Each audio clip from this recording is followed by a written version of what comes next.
Nigeria IATF 2025 Business Roadshow has been described as a gateway to intra-African trade. The theme, harnessing regional and continental value chain, is AfCFTA's way of sustaining the conversation of exploring the about 1.4 billion market available on the continent. Arguably, Africa's intra-regional trade accounts for less than 15% of our total trade volume.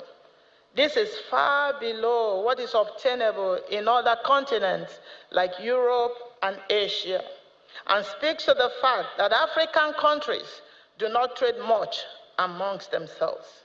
And so we see countries exporting to other clients products and commodities needed by other African countries, who then have to import the same product back to the continent. It's no longer a developmental aspiration. It is an imperative for survival, for recovery, and long-term prosperity. We need an Africa-first mentality, not as a slogan, but as a deliberate strategic shift to prioritize African production, African capital, and African innovation. A major to cross if Africa would increase intra-African trade is infrastructure.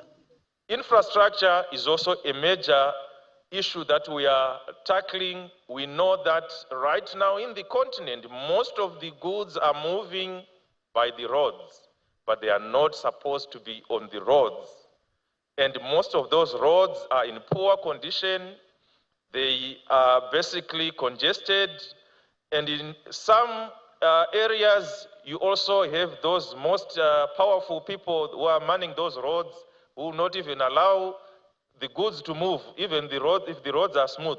So these are some of the barriers that we see in intra-African trade. And we also have the tools that we are using to facilitate trade through policy advocacy to ensure that there's free movement of goods. But most importantly, we are also working on intra-African maritime routes.